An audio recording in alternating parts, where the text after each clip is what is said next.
Cette nouvelle bande-annonce est incroyable. Chers résidents, ici votre maire Alistair, de retour avec de grandes nouvelles. La bande-annonce 2 de la saison 2 de Monarch, l'héritage des monstres vient de sortir.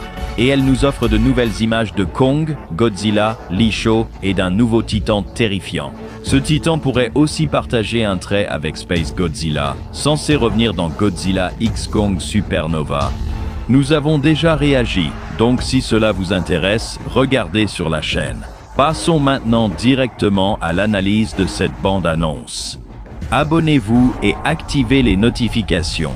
68 d'entre vous ne l'ont pas fait. Du contenu Godzilla arrive, alors ne ratez rien. La bande-annonce débute avec Li-Sho, joué par Keri Russell, se réveillant dans la forêt de l'Axis Mundi. Si vous ne vous souvenez pas, cet endroit est le royaume entre les mondes, une halte entre la surface et la terre creuse, où le temps est déformé. Et plus vous passez de temps à l'intérieur, plus cela représente une durée significativement plus longue dans le monde de la surface. Donc, le temps est essentiel. Les autres personnages principaux rentrent à la surface par le portail, laissant Keri derrière, qui se réveille sans doute après la première saison. Nous découvrons aussi mieux l'Axis Mundi et le nombre réel de portails, qui ne s'activent qu'en présence d'un monstre, point qui sera crucial ensuite. On voit aussi de petites créatures semblables à des insectes, inoffensives pour Lee. Elles pourraient l'aider à trouver un portail Hollow-Earth. Ensuite, nous voyons un superbe plan de l'île du Crâne, absente depuis longtemps, avec en fond la montagne emblématique du film de 2017. Fait amusant, cette montagne fait référence aux 2 pics jumeaux de Zelda. C'est sympa de les retrouver ici.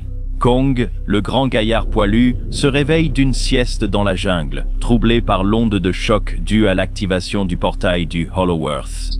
On sait comment il réagit quand la nature de son île est perturbée, espérons qu'il ne devienne pas fou.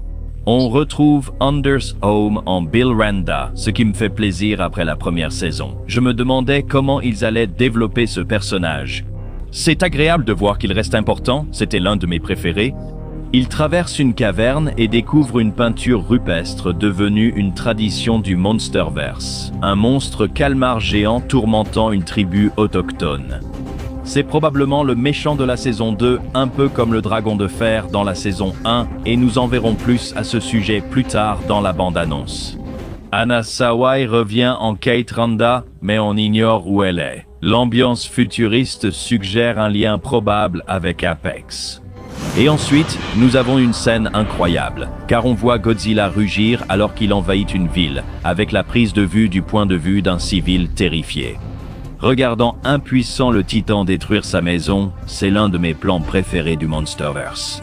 C'est comme ça qu'on filme Godzilla d'une perspective oppressante et terrifiante qui le rend grand, méchant et intimidant. Les effets spéciaux sont incroyables, un grand progrès par rapport à la première saison, déjà très réussi visuellement. Je pense que c'est un cauchemar, car Godzilla n'a jamais envahi le Japon dans la version actuelle de l'histoire. Donc c'est soit un rêve, soit un gros retcon. Kate souffre encore du trouble de stress post-traumatique, donc c'est sûrement une représentation de ce traumatisme. Ensuite, on retrouve Keiko, joué par Mariamoto, l'un des principaux arcs émotionnels de la première saison. Donc je suis impatient de la voir revenir et, j'espère, retrouver Li-Sho. Elle semble sur un bateau dans une tempête, entrant ou quittant l'île du Crâne, entourée d'une tempête perpétuelle. Maintenant, ensuite, nous avons quelque chose de grand, littéralement un titan. Maintenant, c'est très intéressant parce qu'il a des pupilles fendues. En tant que monstre marin, ces pupilles fendues peuvent avoir diverses fonctions, comme chez certains poissons. Elles leur permettent de voir dans l'air et l'eau en même temps, utiles pour se défendre. Elles peuvent aussi détecter divers spectres lumineux, aidant une créature adaptée à Hollow-Earth à localiser les accès au portail. En poursuivant ce passage, cela ne ressemble-t-il pas à Godzilla? On dirait vraiment sa tête avec quelques mutations en plus, non? Jacob et moi avons d'abord cru à Godzilla de l'espace, sans vraiment y croire, car ça y ressemblait. Mais en voyant tout le corps, c'était bien autre chose.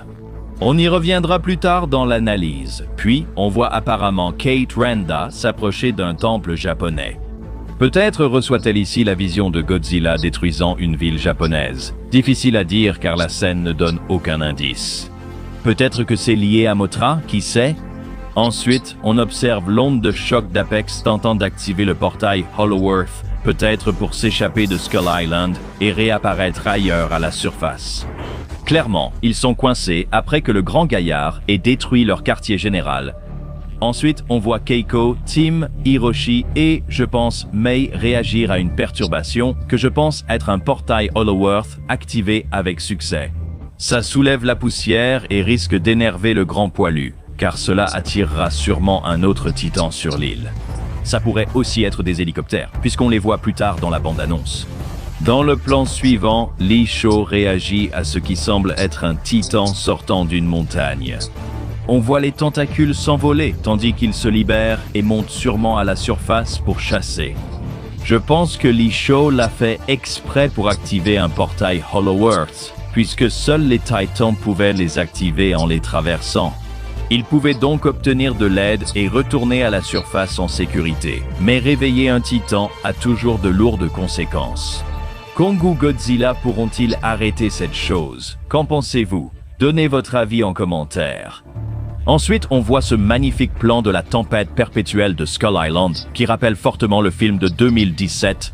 L'équipage semble vraiment entrer sur Skull Island en approchant de l'île. Et puisque la série commence alors qu'ils sont déjà sur l'île, je me demande pourquoi ces hélicoptères reviendraient, à moins qu'il ne s'agisse d'une évacuation. Peut-être verrons-nous Lee et Keiko dans un village? Cela rappelle les plans précédents où Bill observe la peinture rupestre, donnant du contexte à cette créature ancienne et à sa possible rivalité avec les Titans Alpha. Mais on a aussi un autre aperçu de ces petits mutos crustacés qu'on avait entrevus dans la première bande-annonce. Et on dirait qu'ils envahissent la ville.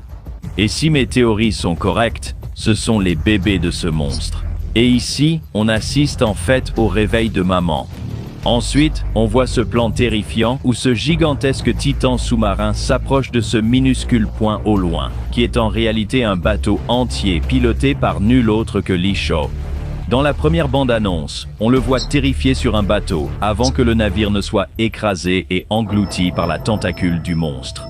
Donc, cela pourrait être lié à cette scène, et l'action ne s'arrête pas là, car on assiste ensuite à un chaos total. Le pied de Kong tombe, les gens fuient, tandis que les héros regardent Kong rugir. Alors que des éclairs illuminent le ciel derrière lui, il lance un énorme morceau de béton de la taille d'une voiture, qui s'écrase et explose. Ce plan est impressionnant et semble montrer comment la série va commencer.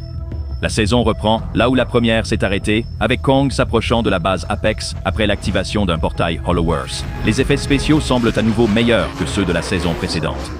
Kong a vraiment fière allure ici. Ensuite, on voit Lee Shaw qui dit « Et maintenant ?» en parlant à quelqu'un. Je n'arrive pas à voir exactement de qui il s'agit, mais je pense que c'est Hiroshi. Vu la couleur et la longueur des cheveux, il semble que ce soit le même établissement où nous avons vu Kate plus tôt. Je suppose donc qu'il parvient à atteindre l'installation, qu'il s'agisse d'Apex, Monarch ou autre. Je pense qu'il parle toujours de son objectif d'éliminer les Titans, qui reste inchangé malgré son séjour dans l'Axis Mundi. Ensuite, il y a ce plan impressionnant, effrayant pour ceux atteints de thalassophobie. On voit ce titan géant nager à côté de la baleine bleue, la plus grande créature réelle, pour souligner la différence d'échelle entre ces monstres. Même s'il ressemble d'abord à un titan reptilien, l'arrière n'est fait que de tentacules. Sans aucun doute, c'est le titan des peintures rupestres réveillé par Lee dans l'Axis Mundi. Il est intéressant que cette créature imite délibérément la silhouette de Godzilla. Il pourrait utiliser ses tentacules pour prendre l'apparence de Godzilla et intimider les autres titans qui le confondent avec lui. De loin, cette idée ouvre la porte à quelque chose de plus grand. Si les titans marins évoluent pour ressembler à la créature la plus puissante, il est logique qu'un monstre spatial fasse pareil. Cela pourrait subtilement suggérer que Space Godzilla est un métamorphe prenant la forme de Godzilla, symbole de la menace suprême. Dans ce sens, la série pourrait introduire un concept plus large. Les monstres s'adaptent en devenant littéralement Godzilla, ce que nous pourrions finir par voir se réaliser pleinement dans Godzilla X Kong Supernova. On vient tout juste de m'informer que le nom de ceci, du moins pour l'instant, est Titan X. Maintenant, je ne sais pas pour vous. Je pense qu'il cache son nom pour le dévoiler lors d'un grand événement. Cette convention de nommage est souvent réservée à des éléments extraterrestres, comme Monstre X ou Monstre Zéro. Se pourrait-il que ce soit une ancienne arme biologique d'extraterrestres? Pour essayer de muter en Godzilla, les doubles pupilles soulignent effectivement une sorte de mutation ratée et le bleu est généralement réservé à Godzilla.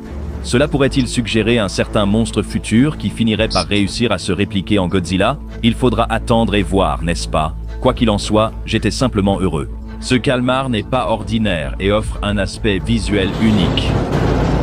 Passons à la carte titre Monarch, Legacy of Monsters, qui arrive le 27 février dans environ 1 mois et demi, donc il n'y a plus longtemps à attendre. La bande-annonce était géniale et semble être une amélioration par rapport à la première saison. À bien des égards, les effets spéciaux semblent réalistes. Les nouveaux monstres semblent incroyables et pourraient menacer Godzilla et Kong.